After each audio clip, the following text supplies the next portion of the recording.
पूर्व मंत्री गीता भुक्कल है हमारे साथ, वो भी विधानसभा यहाँ पर पहुंची है क्योंकि ऑनलाइन विधानसभा को लेकर के एक प्रक्रिया चल रही है और उसमें पार्टिसिपेट करने के लिए वो पहुंची हैं ताकि पूरी प्रक्रिया को वो जान ले। लेकिन राजनीतिक तौर पर मैडम अगर हम जाने आपसे, अब कुलदीप बिश्नोई एक नई पारी जो है शुरू करने जा रहे हैं, पार्टी पर किस तरीके का असर पड़ेगा, किस तरीके से आप देखते हैं उनका पार्टी को छोड़ना, राज्यसभा चुनाव का प्रकरण और भाजपा में जाना?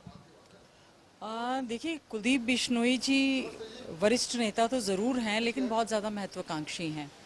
पहले भी कांग्रेस पार्टी में रहे, फिर बीजेपी में भी गए हैं, अलग से हज का भी उन्होंने बनाई, अलग से पार्टी बनाने का भी काम किया, लेकिन उसमें भी बहुत ज़्यादा कामयाब नहीं हुए। उनके बहुत सारे साथी जो हैं उनका साथ छोड़कर आ गए, और साथ ही साथ में उन्होंने जो राज्यसभा का इस समय हमारा चुनाव हुआ, उसमें हमारे कांग्रेस पार्टी के जो अधिकृत प्रत्याशी थे अजय माकन जी, जो कि कांग्रेस पार्टी के बहुत ही वरिष्ठ नेता भी हैं, जनरल सेक्रेटरी हैं, ऐसे में उन्होंने पार्टी के कैंडिडेट के खिलाफ ओपनली वोट देकर अपने बगावती सुर शुरू कर दिए थे। और मैं समझती हूँ एक दलित अगर हमारे पार्टी के, कांग्रेस पार्टी के अध्यक्ष बने हैं, तो पार्टी हाईकमांड से उनको बातचीत करके, और उस चीज़ पे उनको बार बार नाराज़गी वो बात अपनी जताते रहे। उनकी नाराज़गी इस बात से नहीं, वो बहुत ज़्यादा महत्वाकांक्षी हैं। पहले भी बार बार उन्होंने दल भी बदले हैं, पार्टी छोड़ी हैं। ऐसा क्या भारतीय जनता पार्टी में उनको मिल जाएगा, क्योंकि वो पहले से ही भारतीय जनता पार्टी का साथ में थे। और अभी भी जो विधानसभा के चुनाव हुए उसमें भी उन्होंने अपने साथियों को बहुत सारी टिकटें दिलवाई।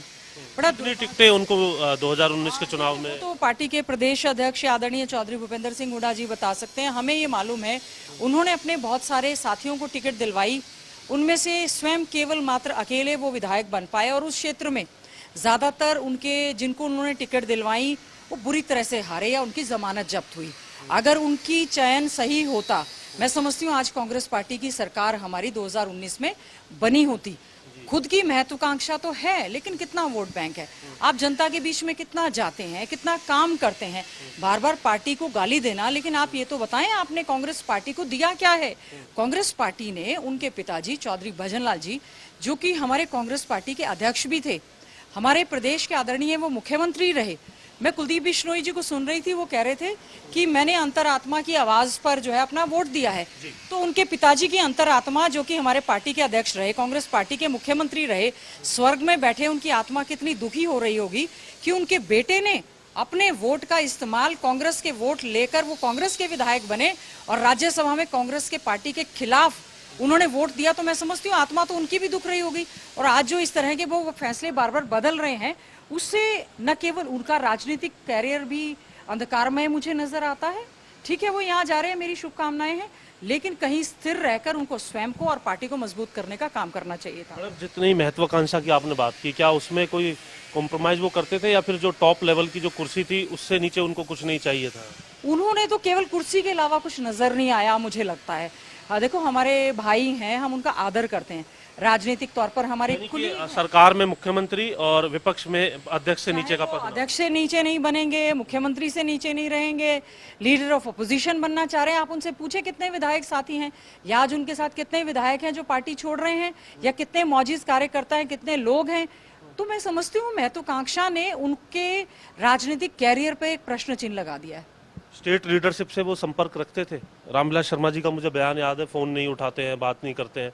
आप किस तरीके से देखते हैं, कांग्रेस में किस तरीके का रवैया था? अब देखिए, विधानसभा में जब भी आए हमने उनको खाली हाथ आते और खाली हाथ जाते हुए देखा है।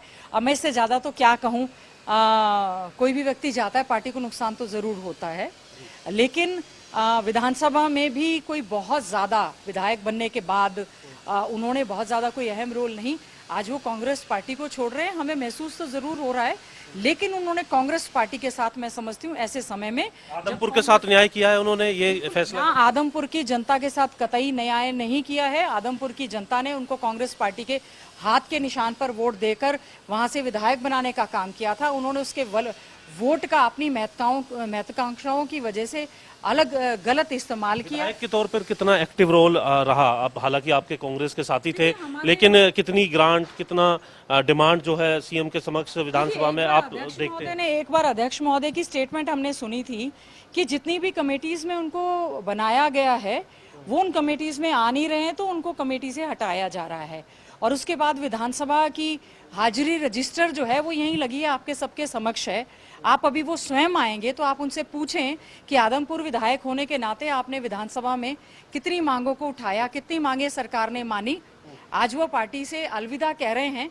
हम उनके उज्जवल भविष्य की कामना तो जरूर करते हैं, लेकिन वो अपनी महत्वाकांक्षाओं पर थोड़ी सी लगाम लगाते हुए मैं समझती हूँ वो बीजेपी में पहले भी थे, आज फिर जा रहे हैं, उनको फिर से कांग्रेस पार्टी की याद जरूर आएगी।